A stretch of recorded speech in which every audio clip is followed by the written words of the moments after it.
Eh, gusto ko po sanang kunin mascom. Ano? Ang linaw-linaw na pinag-usapan natin. Hindi ka mag-aaral kung hindi accountancy kukuhanin mo. Tay, hindi ko naman po gusto yun. Ang hirap naman po nang kukunin ko yung kursong hindi ko naman gusto. Sobra ka na, Tay. Hindi ka na... Kung ayaw mo sundin yung gusto ko, lumayas ka dito. Lumayas ka! Talaga, lalayas Huwag ka na babalik dito sa bahay na to! Papatunayan ko. Lumayas ka! Ako, papatunayan Lumayas ka! ko. Layas! Pao, ikaw na magugas ito, ha? Sel nga pala, kamusta yung entrance exam mo sa UP, yung accountancy? Okay naman po. Oh, good. So, magkano yung tuition fee na kailangan ko i-prepare para, para mabayaran natin? Tay, may sasabihin po sana ako sa inyo. Ano yan? Um, Huwag mo sabihin hindi ka nakapasa sa UP. Gusto ko po sana kunin mascom. Ano? Mascom po. Pinag-usapan natin to, di ba? Ano, Mascom? Ano mapapala mo sa Mascom, ha? Ano to? Kinukonsinti mo ba to, Pao? Ha? Hindi po. Kuya naman kasi pagbigyan... Huwag ka na sumagot. Gusto mo gumaya dito? Ha? Nag-conservatory music. 1 taon lang nagtrabaho sa mga bar. Walang kinita. O anong trabaho ngayon? Online seller? Gusto mo mangyari yan? O gusto mo gumaya sa ate mo? Ha? Maaga na buntes, di nagtapos sa pag-aaral. Alam mo sa pamilyang to, ikaw na lang inaasahan ko, di ba? Anong mascom sinasabi mo? Anong papala mo doon? Kaya nga po sila nagre-rebel. Sumasagot ka pa? Anong buhay meron ka pag mascom ka? Lahat kayo, ikaw, tsaka yung ate mo. Walang kwenta buhay. Gusto mo mag-mascom? Ang gusto ko kuhanin mo accountancy. Hindi ko babayaran tuition mo pag di mo kinuha accountancy. Naintindihan mo? Tito. Kuya, Ano? grabe ka naman sa anak mo. Anong grabe? Sel, ang linaw-linaw na pinag-usapan natin. Hindi ka mag-aaral kung hindi accountancy kukuhanin mo. Tay, hindi ko naman po gusto yun. Ang hirap naman po nang kukunin ko yung kursong hindi ko naman gusto. Hindi naman po pwede yung kursong gusto nyo. Yun na po ang kukunin ko. Sige nga, sabihin mo, anong trabaho magagawa mo sa Mascom? Ano makuha mong trabaho sa Mascom? Madami po. Ano? Magsabi ka. Pwede po ako sa... Wala! Walang trabaho sa Mascom. Maniwala ka sa akin. Hindi kita pag-aaralin kung hindi ka kukuha ng accountancy. Kuya, bigyan mo naman ng chance. Hindi. Tapos ang usapan. Accountancy o hindi ka mag-aaral? Kuya. Kaya lumaya sila ate dahil ganyan ka eh. Ba? Ako pa ngayon ang kontrabida sa pamilyang to? Ha? Ako pa? Tapos ang usapan. Hindi ka mag-aaral kung hindi accountancy kukuhanin mo. Malinaw ba? Kuya. Kaya lumaya sila ate dahil ganyan Ba, sumasagot ka? Sumasagot ka? Sobra na kayo, tay. Ako pa sumusobra ngayon? Ang gusto ko lang maging maayos buhay mo. Hindi naman po pwede na lahat na lang ng gusto niya. Yun na lang yung masusunod. Huwag mo akong artihan ng ganyan, Sil. Sumusobra ka na, tay. Hindi ka na... Kung ayaw mo sundin yung gusto ko, lumayas ka dito. Lumayas ka! Huwag ka na sumagot. Talaga, lalayas ako dito. Huwag ka nang kababalik sa Talaga, akin. lalayas Huwag ka nang ako. kababalik dito sa bahay na to. Papatunayan ko. Lumayas ka! Ako, papatunayan Lumayas ka! ko. Layas! Ano? Susundan mo? Ha? Kuya, ba't ka naman ganun kay Sel? Huwag mo ko sasagutin. Ako ang batas dito sa bahay na to. Ikaw nga yung batas, kuya, pero Huwag mo ako wala sagutin! kang karapatan. Hugasan mo itong mga pinakainin natin.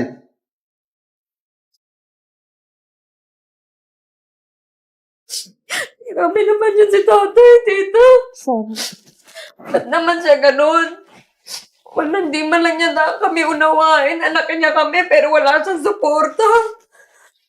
May suporta naman si kuya. Kaso lang, minsan kailangan nating intindihin. Kasi, nangyari na sa kanya eh.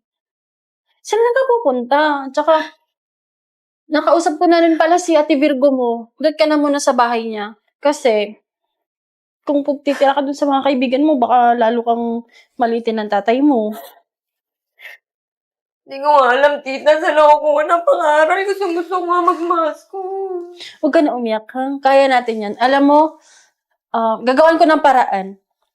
Malaki naman yung kita ko sa live selling, eh. Sa'yo na muna yung pang first term payment mo. Salamat, tita. Matitiis ko ba kayo? Ano to? Tapos na drama niya? Ano, alis ka na. Oh, ba't nandito ka pa? Kuya. Aalis na ba ako, tatay? Ipapakita ko na kaya ko. Ah, mayabang ka pa. Papatunayan mo kaya mo. Alis ka na, di ba? Ba't nag-empake ka? Iwanan mo yan. Iwanan mo yan. Kuya! Iwanan mo yan. Nala po, meron, tatay. Hindi mo mag-aari ito, ha? Ako lahat ang bumili ng damit mo. Ako bumili nitong maletan to. Kung aalis ka, yung sarili mo dalhin mo. Huwag ka magdadala na kahit anong binili ko. Mayabang ka, di ba? Alis! Kuya, anak mo din to, Wala pa kailang! Hanggat di nagbabago yung isip mo, lumayas ka. Hindi mo na ako nirespeto. Layas! Sel. Sabihin ko, dito muna ako, ha? Tama na yan. Alam ko yung nangyari. Tumawag sa akin si tita. Paano ba kasi nag-umpisa yan? Pinalayas nga ako ni tatay dahil gusto niyang kunin yung accounting. Alam mo naman pangarap ko. Maging newscaster, gusto kong course, masscom. Alam ko. Bata pa lang tayo, nagpa-practice ka na maging newscaster eh. Tsaka, alam ko na darating yung araw na yan. Hindi naman nga ako, di ba? Lumayas ako kasi hindi ko natagalan yung ugali ni tatay. Eh, gusto niya ako mag-engineer. Alam mo namang hindi ako mahilig sa math. Ako nga eh. Tapos ng engineering. Pero mas pinili ko kung ano yung gusto ko. Alam mo ba, full-time tattoo artist ako. Alam mo, yung kinikita ng engineer, kaya ko rin naman kitain yun eh. Minsan nga, mas higit pa. See? Tinan mo ako. Sinunod ko yung gusto ko. Though hindi ako nakatapos kasi hindi niya ako sinuportahan. Nagnegosyo ako. Nag-food court ako. Ang dami ko ng franchise. Kumita ako. Minsan wala naman yan sa kung ano yung course na kinuha mo eh.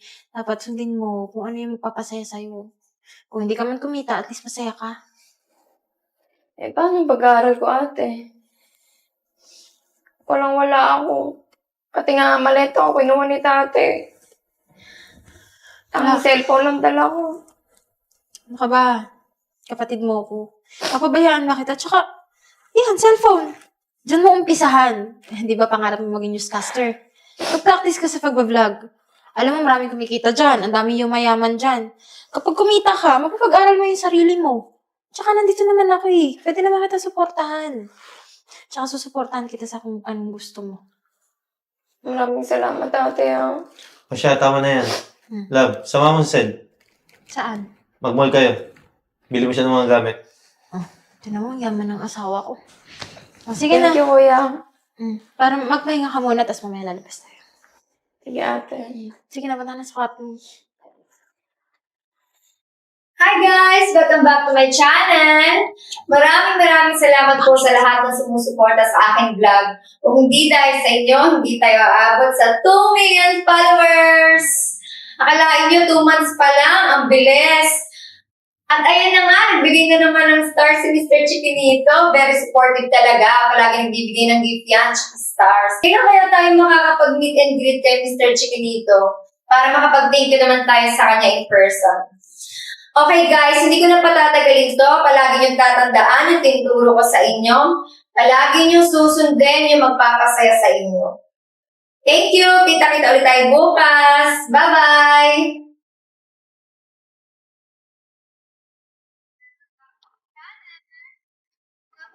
Naman, di naman ako mga ano dyan.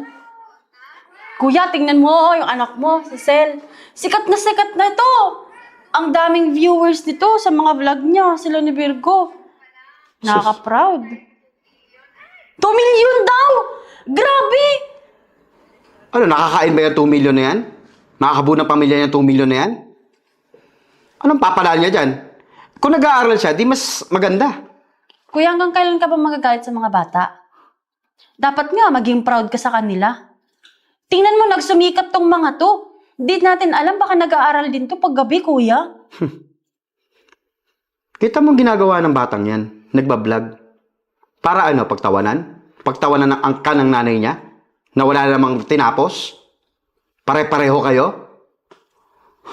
Kuya, masaya kami sa ginagawa namin. Kahit nag-online kami, maraming taong nakakilala sa amin. At maraming tao nakaka-relate sa storya ng buhay namin. Ikaw napaka-negative mo. Bakit mo ba kailangan pasunodin sila sa'yo kung anong gusto mo? Dapat nga kuya, i-support mo sila eh. Tumahimik ka. Alam mo, pare-pareho kayo ng mindset. Ano mapapala nyo sa online-online na yan? Wala mang pera dyan. Sa inyo.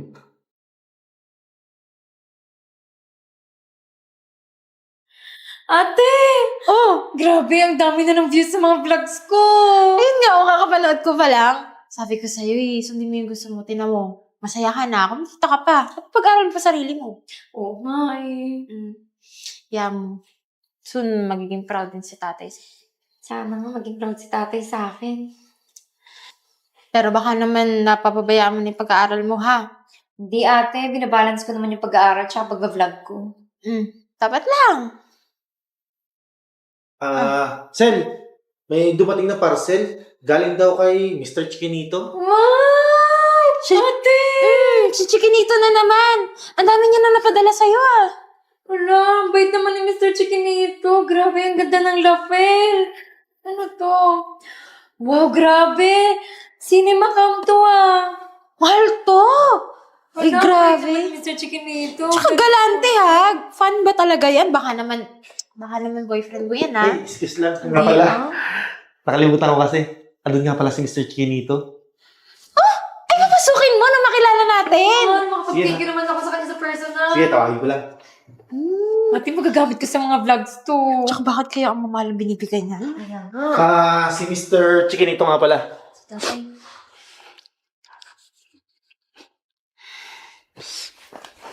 Anak, ako yung fan mo.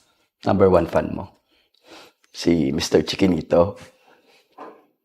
Napapanood kita eh. Sa totoo lang, proud ako.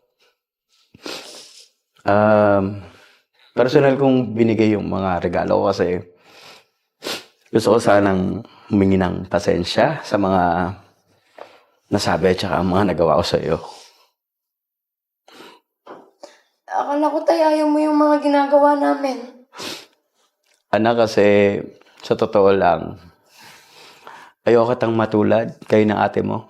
Ayoko kayo matulad sa akin na undergrad, pinuhay ko kayo sa diskarte lang.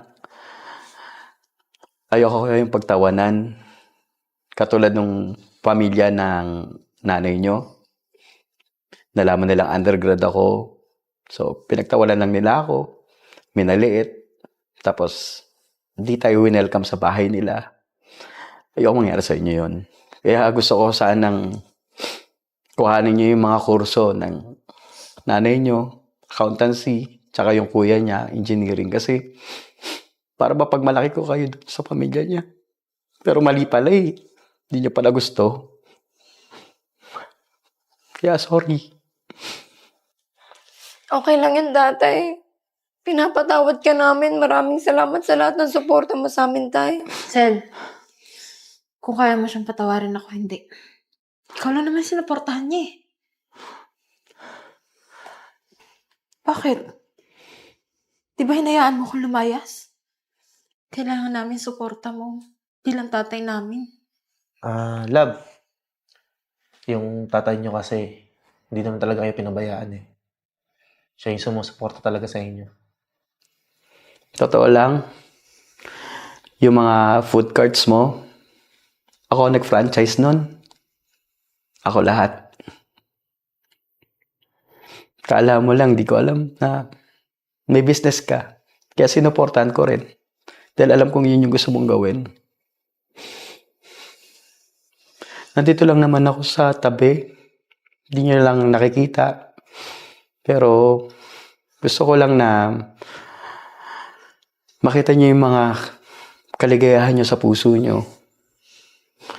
Kaya Virgo, Sel, sana mapatawad nyo ako. So, mapapatawad nyo na ba ako mga anak ko?